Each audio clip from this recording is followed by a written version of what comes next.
What's up, everybody? It's Jeremy here from Oceanbound, and I'm here to talk to you today about the Cabrinha H series foils that I was able to demo recently. Now, I know that these aren't new foils to the market, but I do like trying new things, and I was recently talking to Phil, my wing dealer at kite.net, and I was like, just send me some random stuff up in the mail and I will demo it. And so if you've watched my channel for a long time, I haven't been really reviewing any sort of foils outside of really the Army atmosphere because I've basically been an Army poster boy for the last 2 years. So this is me trying new things. So I also want to mention this isn't really a full review, it's more of like a first impressions video from it, and it doesn't really make sense for me to do a full review on something that's like, I don't know, 9 months old or something like that. But whether you care or not, here are my first impressions after 3 sessions. The first time I got out, I didn't have my kind of go-to 75 liter FG board because I was repairing it, so all I had was my 48 liter sinker. Not ideal to try new things, but I felt like if anything was going to work, it would be the 1200, the H1200. And look at that, I got right up. That thing just has some really nice low-end lift. It's smooth, it's just not jerky at all. Because that stab is kind of flat, I can push the tail out sideways, and I don't do a lot of that in my riding, but I could definitely see that it was like a way that I could change direction quicker. I didn't feel like it was an absolute tank for its size or anything, but it certainly was a little slower going from like rail to rail. It was steady, and it's not the fastest wing out there, but I also got it to go pretty good too. It doesn't seem draggy, so it was definitely efficient. They say something like it's not a beginner wing, next level efficiency and glide, and I definitely agree with the efficiency and the glide part, but I don't see why it wouldn't be good for beginners because it seems like really stable and forgiving. Where it was really cool was in upwind tacks. I remember the first one I kind of botched because I was still getting used to the different arc of the turn, and just when I came around and I was like, oh, I'm gonna come off foil, I was kind of preparing for that. I slowed and I just kept going. Then after 2 seconds I was just like, oh, I can get out of this, and I was able to recover, and I made it, and that was cool. So I definitely can vouch for its low end lift, and I felt obligated to try pumping on this one, and it was a nice pump and it felt pretty intuitive, a little slower, and I felt like I could enjoy the glide, but as I got lower to the water, a couple quick pumps and I could get back up. So it was a really nice pumper in my opinion. So it was blowing like 14 to 20, and I was out on the H1200 for 20 or 30 minutes, and I was just dying to try the H1000. I'm on my 6.5, and I have enough power. The 1200's fine with the sinker. I really like the glide on it. It's noticeably nice, especially doing upwind tacks. It's just easy. But now I want to try this thing because I know this is a slightly different design, and I have it, and I think there should be enough power. So before I get into that, let me talk about the design things that I noted off of these. So the foil, the fuse, and the stab, they are solid. It reminds me of a lift setup. There's no movement in these parts, nor should there be, kind of due to this design. The fuse is split into 2 sections, and the front section has the foil, the back section has the stab. The connection between them is on this flat part, but there's just a bump and an indent on each side, just so it makes it have just this really solid fit. I use the HS180 stab, and it's wide, but I felt no drag whatsoever, so it's super efficient. The Army fuses, you can shim, which is cool to have that option. In some ways, I kind of respect a company that makes something good and basically is this is how we want you to feel. Kind of like a kite that only has one set of attachment points. The tail is wider than my 195 Army tail, which is my widest, but it's flat. It's definitely flatter, not anhedral. The mast and the fuse kind of joined together similar to the lift system. And they use 3 screws, which is good attachment wise, but it does add a little more time to your setup.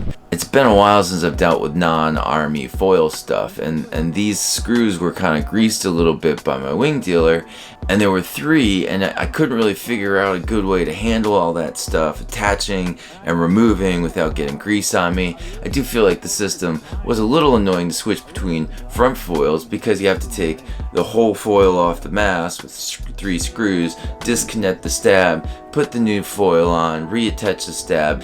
You know, obviously it's not an issue if you have multiple stabs attached to your multiple wings, but it is just a little annoying. The carbon mast is really nice. It's pretty thin, especially in one part, and in both directions the trailing edge kind of has this curve going the whole length. I like the size. I'm pretty sure I had a 70, but they also come in an 80. The one thing is, there's a crazy amount of flex on this carbon fiber mast. You know, side to side, you can wiggle that thing. The wiggle was real, you know, and I'm not one to diss a mast because of its flex. I mean, the Army stuff has some flex to it. You know, I tend to think that it can add to the comfort of your ride. Things flex.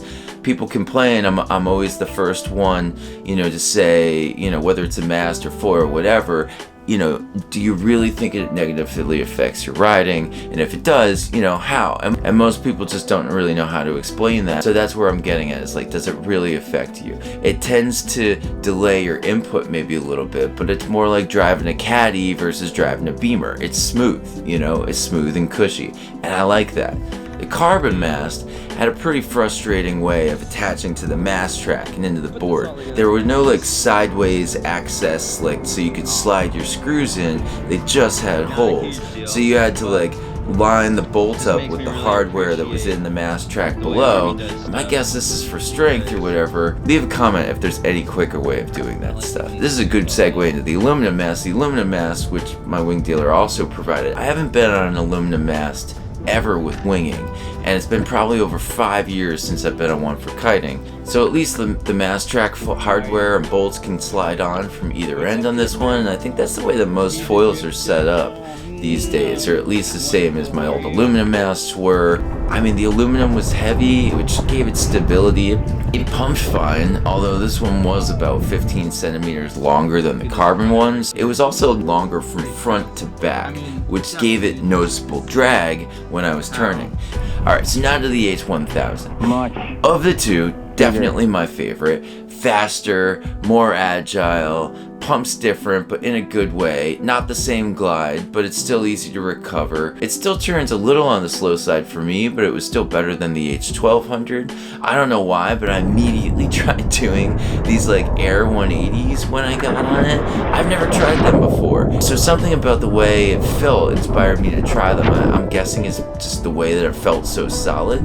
And I do realize I was doing 180s the wrong way, but hey, you gotta start somewhere, and it felt pretty awesome just to get some rotation in my jumps. So this is a new thing. That's cool. I did jump with it a bunch, and I noticed the re-entry into the water, the wings would keep a good amount of like ventilation or cavitation, which would just usually just kill my speed and my lift like instantly, which is a little annoying with the sinker and also in lighter winds. But you know, my second session I was working on the angle of the re-entry of the foil, so it was entering the water at like angle, and that, you know, when I focused on that, it would definitely reduce, you know, the cavitation or ventilation by a good amount. My guess is that front foil is just so flat in the middle, and so I feel like it's just carrying more bubbles into the water. I'm sure you get used to that, and if you have these foils, you know, let me know if you don't have that problem anymore, if you figured a way around it. Both my first sesh with the sinker and then my second sesh with the 75 liter, the H1000 had great lift, and I was able to get right up. I did get the foil sup with the H1000, and I found it pretty easy, super easy actually, and forgiving. It had enough lift, but not pitchy, although I feel like it was a little slow to turn. Sometimes I had to do a little pump to get it kind of out on foil. It was just a little less reactive that I was used to. I just feel like with the input I was giving it with my feet, it wasn't really as reactive as I wanted it to. It does bring up the fact that the stab is longer than what I usually ride, and this adds to the stability, but also a little bit to its sluggishness. I don't know how long it is or how long they say they are, and they probably, you know, measure them differently, but like when I compare the trailing edge of the front wings of like my 925 and the H1000, and then set up the wings on top of each other, the Cabrina wing overhangs by like at least 5 or 7 centimeters, which you could feel definitely adds to glide. I did go out my Army 925, after my last H1000 session, and it was kind of like night and day. I mean, it made it tighter, carvier, rail-to-rail turns. It's really nothing like getting on some other gear, really liking it, and then getting back onto your old gear and realizing how much you love what you have. Like I said, Cabrina said these foils are not really for beginners, but I don't really think this wing is beyond beginner level. It's smooth, and it's got good low end, and it's just, I mean, that'd be really great for a beginner. The construction is for sure solid, and I just definitely recommend this cab stuff. So that's all I have for this one. A huge thanks to my wing dealer Phil at kitesite.net for setting me up this surprise demo. He's got tons of wing stuff. Give him a call, ask him what deals he has right now, and he could hook you up and ship it out that day. Tell him I said hey. So thanks for watching, everybody. If you want to see some more of my videos, please consider clicking that subscribe button if you haven't already. Let me know what you think about these cab foils, if you've ever tried them or if you ride them. And with that, I hope you're all doing well out there. I'll see you soon on the flip, and I wish you all an awesome day. Later.